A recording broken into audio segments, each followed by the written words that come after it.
Hello, this is Strategy Miscellany here with episode 2 of our Kerbal Space Program campaign. We are going to try and reach orbit with our next flight. We've already been to space, but only on a suborbital hop, and we want to be able to actually orbit the planet with this one. So I'm going to skip through the building process and then show you what the completed spacecraft looks like. So we'll skip ahead here in just a second. All right, so coming back to it, here is our vessel.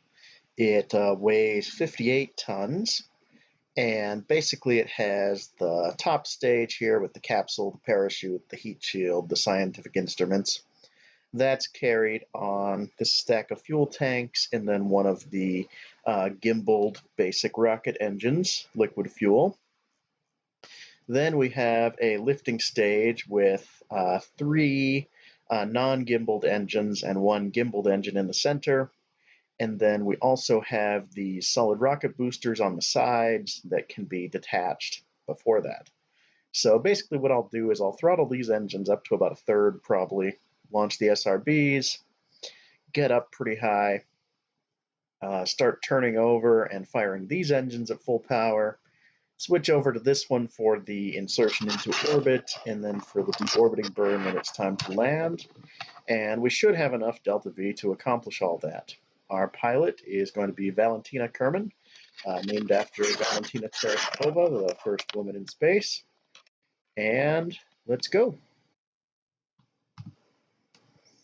So I'll put the engines to about a third. Beautiful day for a launch. And 3, 2, 1, ignition. Now you can see all that sort of swaying we're getting. Once we get struts, which we'll get pretty soon, the rockets will do a lot less of that concerning swaying back and forth. The other reason for that is that we've got so many little tanks. It makes the system a little bit more wiggly than it does if you just use one big tank, which we'll be able to do before too long, hopefully. So we're getting up there. As you can see, our thrust to weight is 2.5 and climbing.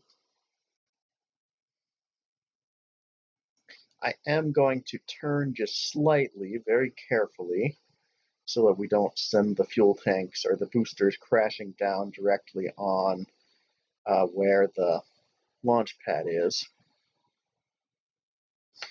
Going up through the cloud layer. Set our main engines to full power. And detach the boosters. And now let's try and start leaning over. Really, ideally, you'd want to lean over before this, but this ship is not the best controlled at this point. It'll throttle down a little bit. Don't want to go too many G-forces.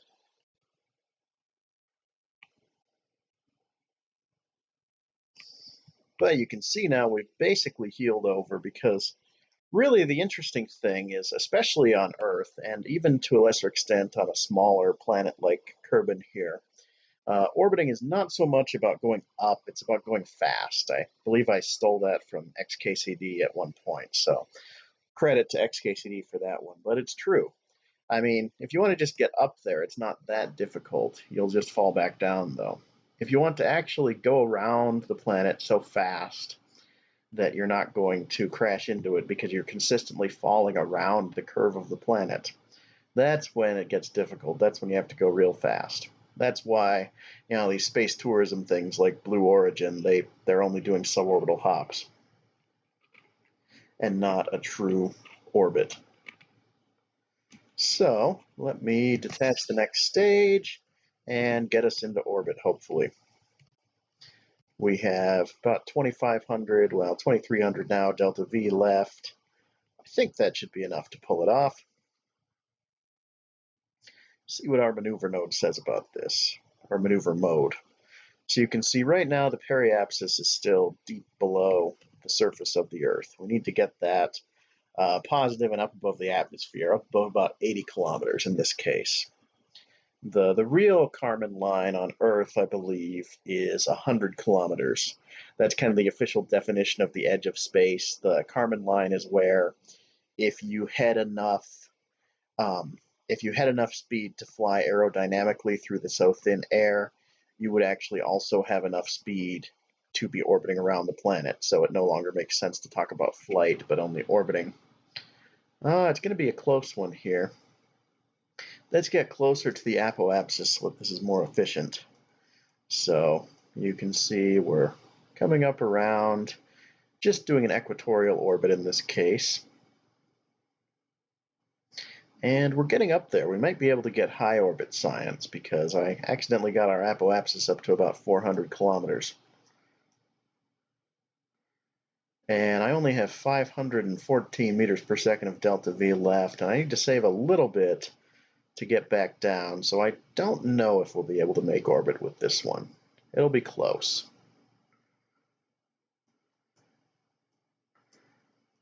Trying to see if I can see the moon or Minmus or anything up in the sky. There's the sun, of course.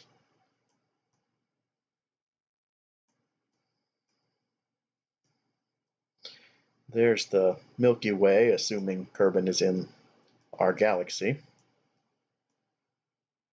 Well, see, I have this nice distant object enhancement mod so that the distant planets appear like stars, kind of like in the real world. So I've got Eve, I've got Jewel, got Moho there. See, it's close to the sun because it orbits close to the sun. Looks like the Mun is up on the other side of the planet right now. All right.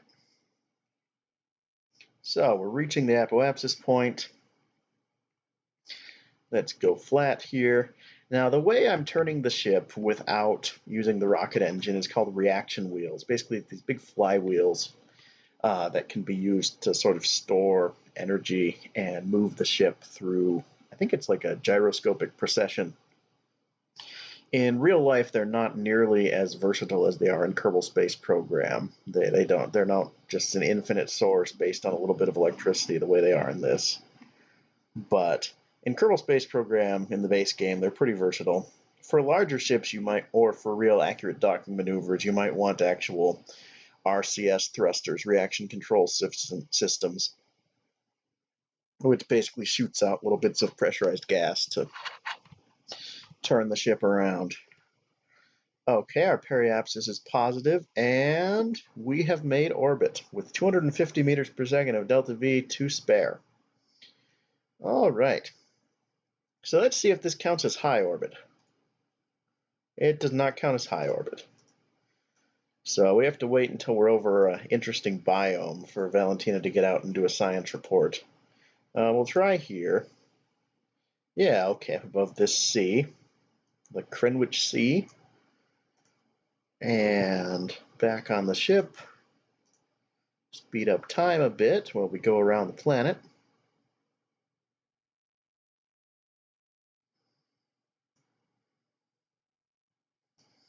Getting towards the night side here. You can see because of the environmental visual enhancements mod, we have some city lights on the planet also.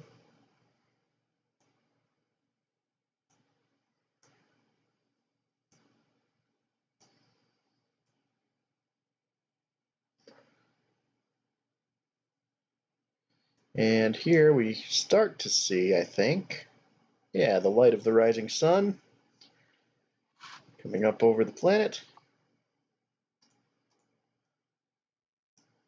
And let's see what we get if we go here on EVA, if we get anything. The arid lowlands, yeah, that'll work. And we'll get some science just for having done an actual orbit too. So what I'm going to do about now, I think, is try and come in for a landing. Let me look at what the planet looks like here. Yeah, we'd actually be fairly near the Kerbal Space Program if I get this right. So let me see what happens here if I begin decelerating.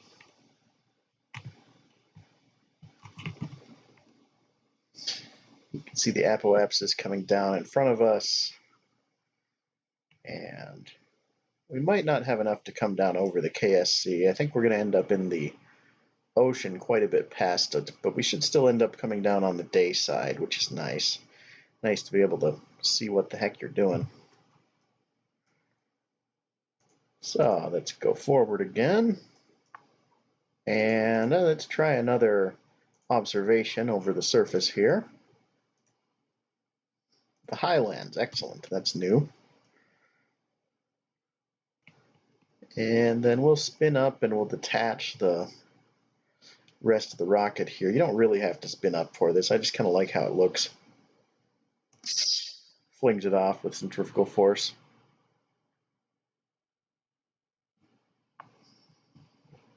And then we'll align ourselves retrograde and get ready for re-entry. I should show a nice little in-cockpit view, though. See what it looks like from here. So there's the window. You can see we're rotating so we can see the planet through the viewport and space. Beautiful. There's the sun, the planet again, and here's the basic cockpit.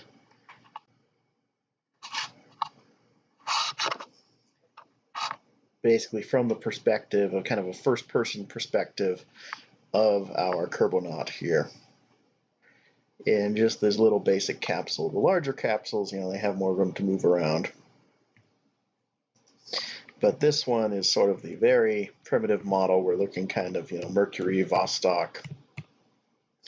Very early days of human spaceflight here.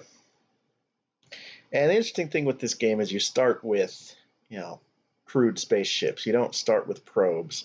There are mods that change that if you don't like that. I kind of like the idea that the Kerbals have such a monomaniacal obsession with going to space that they don't worry about probes. They just immediately want to send themselves up there. It's the very first thing they want to do.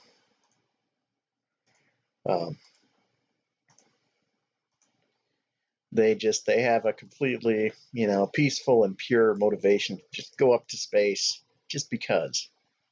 It's not for military purposes or anything. It's just because they feel like it. And they feel it so strongly that they put all their efforts towards building a space program.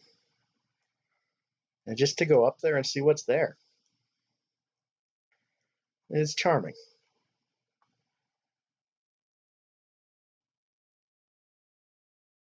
So you can see we're going through re-entry. It's getting a little hot.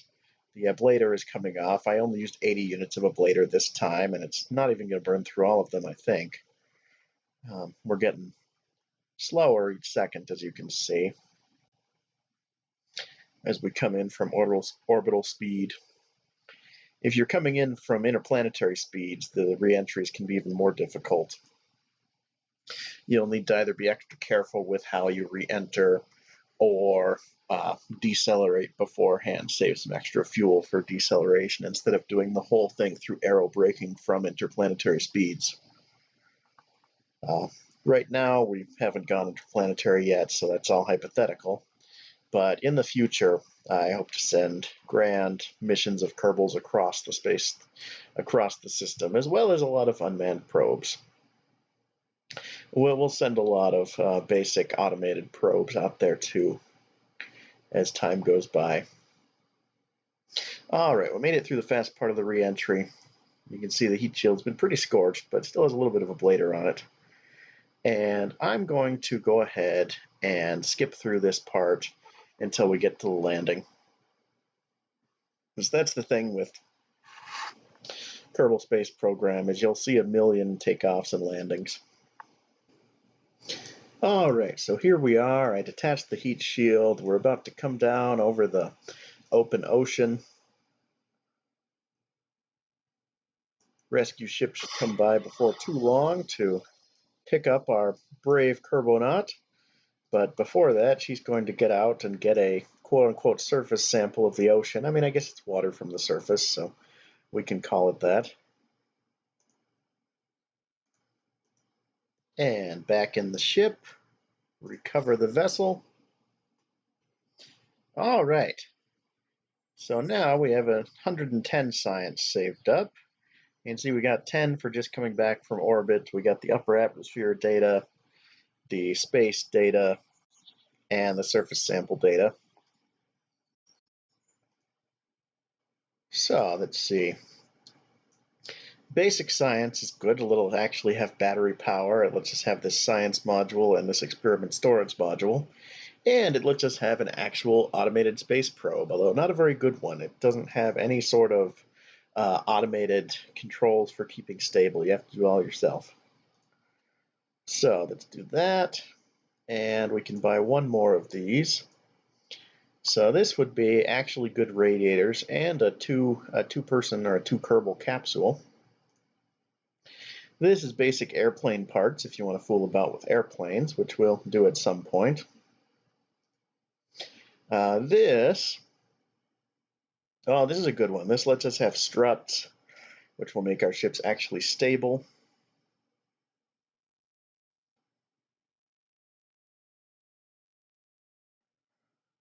As well as some different decouplers, a nice little flag you can paint on the side of your ship.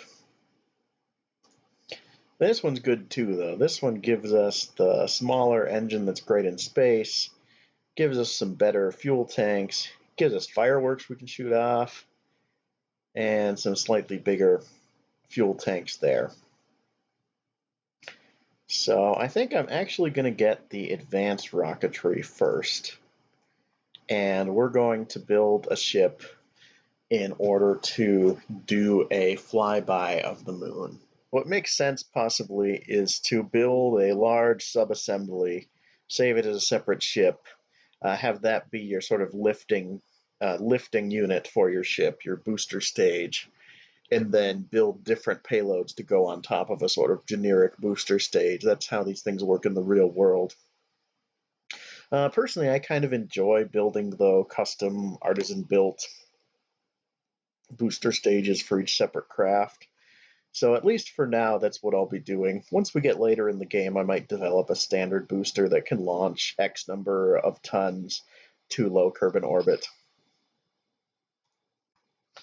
But not yet. So the nice thing here is we can take this little science storage unit, and that's the only thing we have to bring home now. It can actually store the results from our different experiments and come home with them. So we can actually put the experiments on a different stage, not have to worry about them burning up in the atmosphere because they're a bit more sensitive than the capsule itself. So just like last time, I'm going to skip the rest of the building stage, putting a bit more ablator on the heat shield because we're going to be coming in a little faster. But I'm going to skip through the building stage and get right to the launch for you. All right, so this is Luna 1, weighs 69.5 tons. You can see it's got here the science storage, the parachute, the capsule, the heat shield. Then below that, it's got the science experiment chamber, the goo capsules, the barometer, the thermometer, and then basically the stage that will finally achieve orbit, burn us out to the moon, and decelerate us. It's got, in vacuum, it's got 3,168 meters per second of delta V, so it can do a lot. It's using one of those new small space optimized engines, the LV909. And then below that, we have a lifting stage that will mostly burn out of atmosphere. It's got a gimbaled basic engine, a T45, and it's got two non-gimbaled basic engines, the T30s. In space, it's got 2677 meters per second of delta V, and most of what it's doing will be in the high atmosphere or in space, so it should be pretty close to that. And then we've got the lifter stage here, 5 solid rocket boosters, large ones. That's got 1,000 meters per second of delta V. Our pilot for this is going to be Seagar Kerman. Now, if we don't have the delta V to actually get out and get in the sphere of influence of the moon, what we'll do is we'll just get up into high orbit over Kerbal and use that as our science collection location. So even if that happens, this won't be all for naught. Let's give it a go.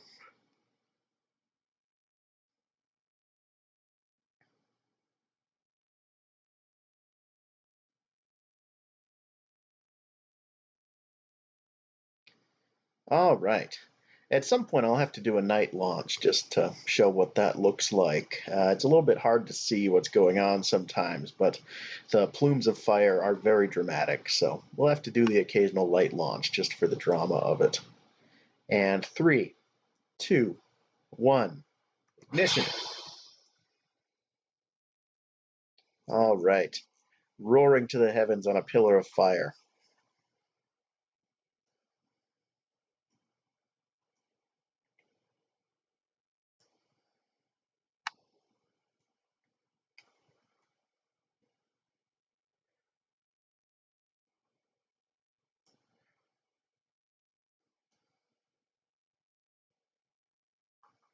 I think that's the moon up there, is what we're seeing.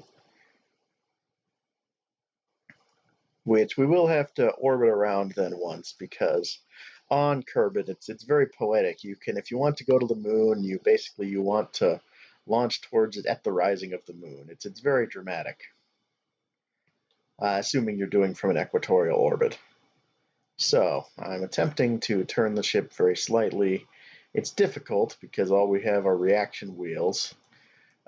Because our fins here are not mobile. Our future fins will be able to turn and steer us in atmosphere much better. But let's detach.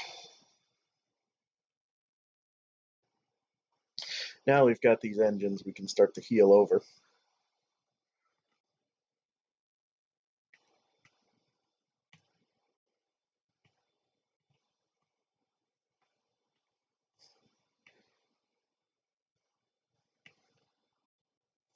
I let us coast for a little longer than I probably should have because I was talking about the poetic nature of burning at moonrise.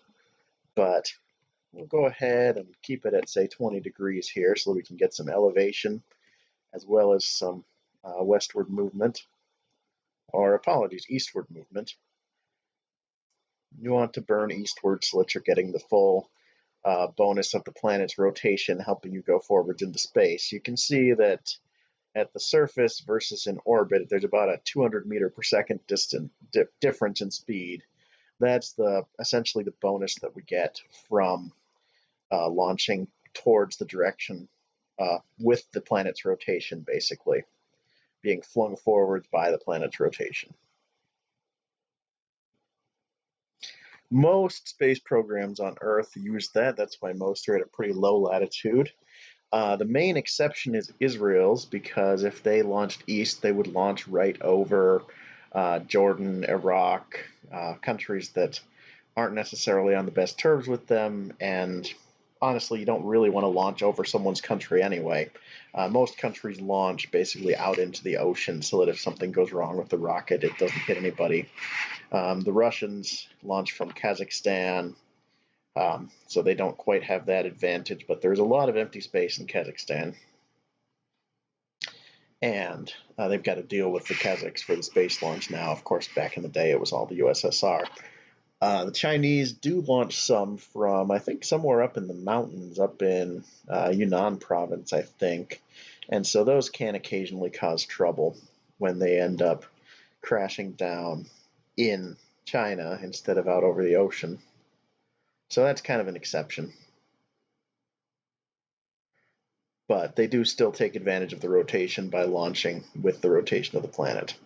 So we're getting close to orbit here, getting close to apoapsis. Let's jump the next stage.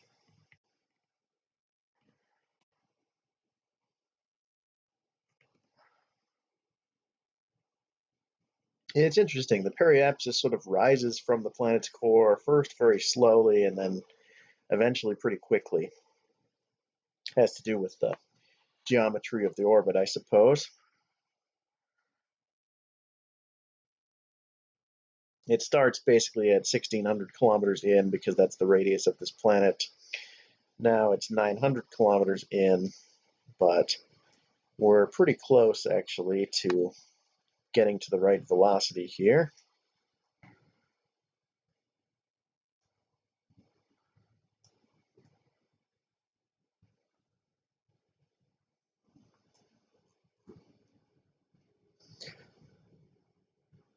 That is the thing with chemical rocketry, is you start with such a huge thing relative to what you actually get up there. Um, the Saturn V was, for going to the moon, was something like 2,100 tons on the pad, I think, and then all that comes back to Earth is a little capsule, maybe a few tons, maybe 2 or 3 tons. That's just the tyranny of the rocket equation. The rocket equation is the thing Tsiolkovsky came up with. Basically, it is that you take the specific impulse of your engine, so in our case that's 345, and then you multiply that by 9.8, that's the Earth's gravity. That's just because of how specific impulse is calculated, I believe. You can also start with just a straight exhaust velocity from your rocket engine. But in this case, you take specific impulse, multiply by 9.8, and then you multiply that by the natural log of the empty mass of the rocket, or sorry, the full mass of the rocket divided by the empty mass. So kind of a useful rule of thumb for that is that the empty mass, or is that the natural log of E, or Euler's identity, is 1. And so if your ratio of full rocket to empty rocket is 2.7 or so, 2.71 I think is what E starts with, then you're going to get basically 9.8 times your specific impulse. So how I like to think of it, to give a little margin of error, is if I've got a 3-to-1 ratio of full rocket to empty rocket, I'll get 10 times my specific impulse of delta V out of it. Now, this game, now it gives you the delta V on every stage. Back in the old days of Kerbal Space Program, you had to eyeball your delta V or calculate it yourself. I got pretty good at eyeballing the rocket equation there for a bit. That was pretty fun. But it's probably good that they give it to you. I mean, if you were a real rocket engineer, you would be able to get that number. You wouldn't just be guessing at it or having to do everything yourself. I'm sure there's probably a mod out there to turn off this delta V readout, though, or maybe even a setting if you don't like it. So here's the moon. We're going to try and burn, probably about here would be good. Well, you want to burn at the rising of the moon, as I said, so let's see. If we were about here when we burn, that should work. Let's see what we get here. And I have 1745 delta V to work with, so I don't know if I actually have enough to do this. Oh, but I think I do, because this will cost 1,415 to do this little trip out. And then it looks like what we'll be getting is what's called a free return trajectory, where basically the gravity of the moon kicks us back so we meet up with the Earth. That's what a lot of the early Apollo missions tried to do. In case something went wrong out here, they'd basically just be carried back to the Earth themselves. Now, we don't want to come in quite this fast, but we can fiddle with that once we're around. So this is a good start. So now I'm going to skip ahead to the burn point.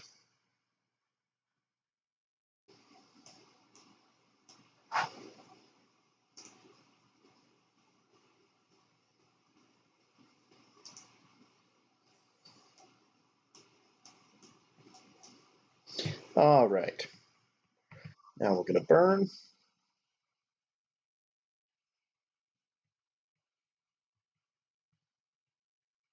Probably have to do a correction burn too to make sure everything lines up right. Especially as I don't see the moon right yet. Although we're not going to be landing on it this time. We're just coming up to basically just get into its sphere of influence and then fly back away. I'm going to accelerate here to 2 times. You can do a physics time warp while you're doing stuff up to 4 times speed. Sometimes it can cause the ship to get a little shaky though, so I got to be a little careful with that. But this ship's pretty small. There's not too much to worry about with physics warp. And all right, we're getting close to the end of our burn here. Switch back down to 1x speed. Make sure we're actually following the burn, and stop.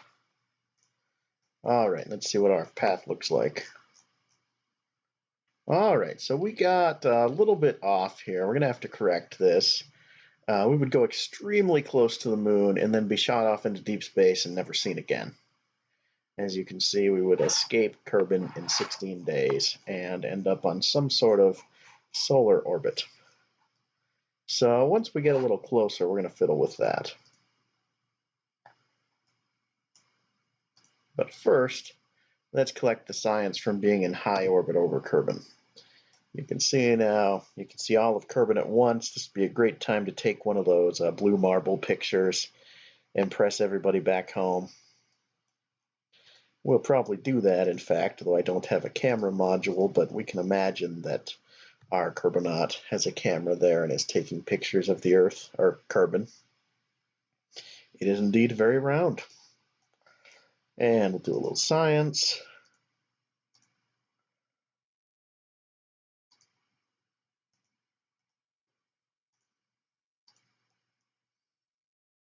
And then the nice thing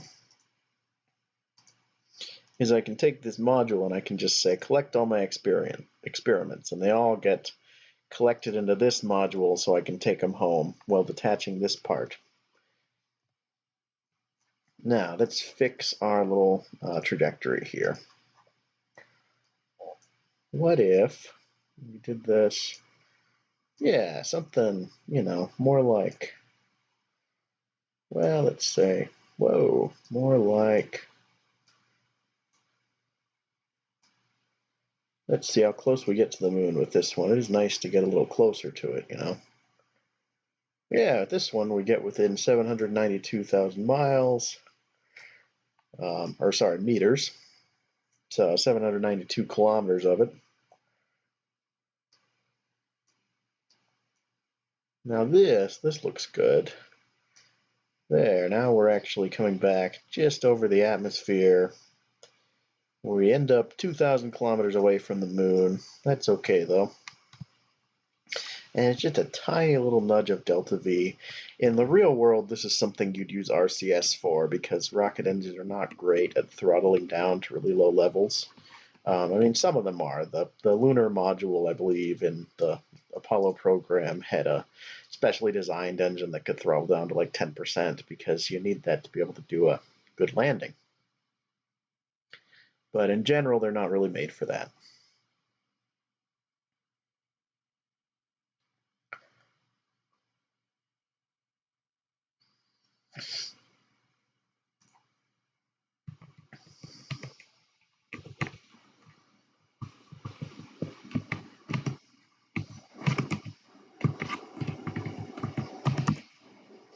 All right, let's see what this looks like.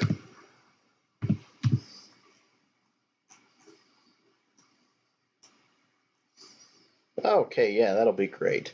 We'll just need a tiny puff of delta V to get us back under the atmosphere, and we'll be on a perfect return trajectory. So let's go forward until we can actually go to the moon.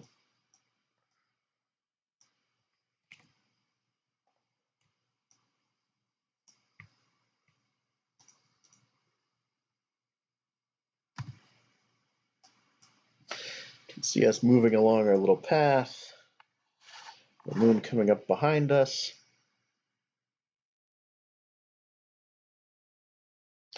And then we're actually going to go over the top of it and wait for it to catch up for a second here. Because you can see it's still a ways away, but going over this little top of our orbit, the apoapsis, we're going very slowly. So it gives the moon a lot of time to catch up. Sometimes you'll get this glitch where it thinks you don't actually have a rendezvous. If you go back to 1x speed, it shows the rendezvous again. It's kind of a fun little orbit we're having around the moon there. From the perspective of Kerbin. Just trying to see if I can see the darn thing. Don't really see it yet, but we'll get there.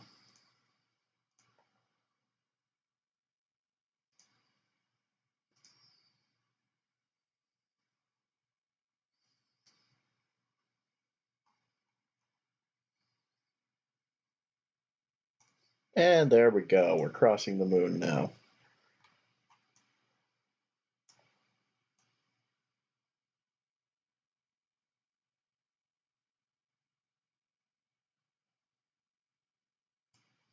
Can't really see it very well right now because it's shadowed in the sun there. We're on kind of the dark side of the moon. Pun intended. Okay, that's a little better. So now let's get some Lunar Science while we're up here.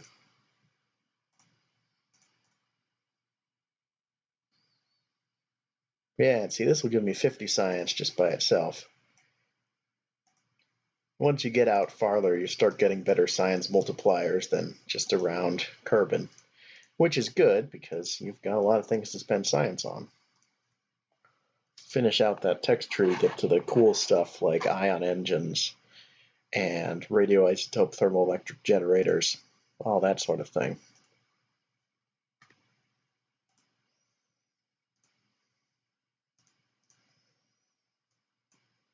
All right, so let's collect all that data.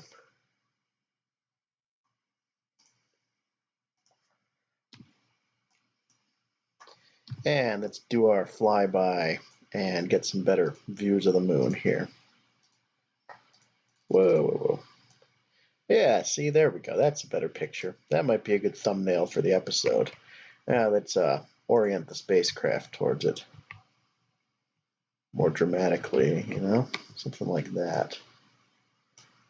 The spacecraft and the moon both captured in the light of the sun. That's a good shot. I like that. Come around, start seeing the bright side of it more. Before too long, we'll be on that surface looking back at Kerbin in the distance. There's Kerbin.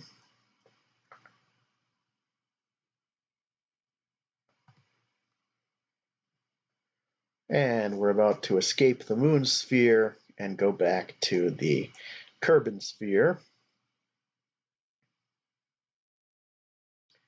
where we'll start falling slowly inwards. Let's see. Yep, got to go around the apoapsis and start falling towards Kerbin.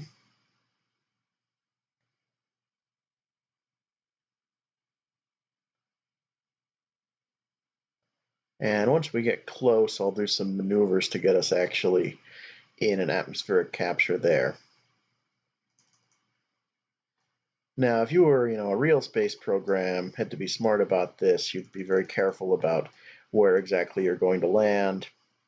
With Kerbal Space Program, you can be a lot more freewheeling than in real life, and just kind of any landing where you come down on the planet is a good one. And most of the time won't cause any problem. I suppose potentially with a mountain range, especially on base game Kerbin, with it being so small, the mountain ranges are kind of exaggerated in how spiky they are, and there's some very spiky bits of terrain to watch out for. With real solar system, there's not that much. I mean, the Himalayas, I guess. With JNSQ, I haven't really explored this planet enough to be sure, honestly.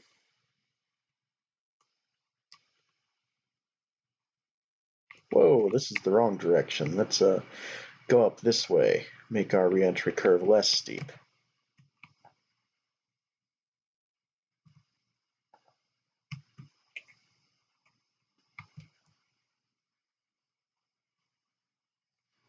All right, now we're back with a re-entry in the atmosphere. Might be a little bit steep with coming in from 23 million miles out, but shouldn't be too bad. Should be definitely survivable. So let's attach most of the rocket there,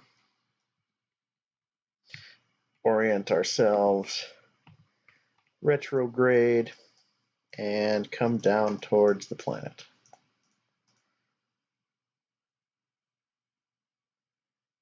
This is a nice shot too, I like it. Coming down, watching the sun glint off it. And, oh, slow down a little bit. Don't want this to get mixed up.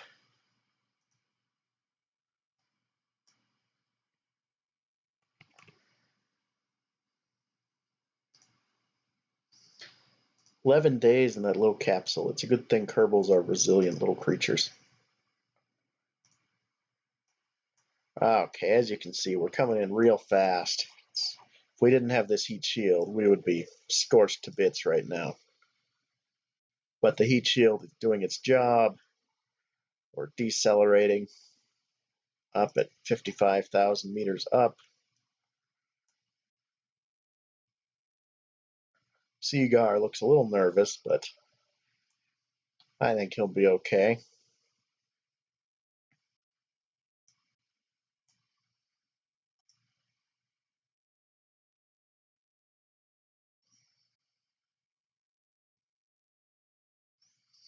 You can see the G-forces starting to build. Now, this capsule should be balanced so that even if our pilot passes out, it should basically control itself. I ought to be more careful with these trajectories, though, be a little less hard on our Kerbals here, sending them down at 11 Gs. I mean, there's some real re-entry profiles that were like this in the early days of the space program. But in general, especially these days, they try to be a little more careful with the landing than that. Not give the astronauts so much G-force trauma. But we're getting back out of the range of super high G-forces, though we're still at 5 Gs. And our pal should be waking up any second now.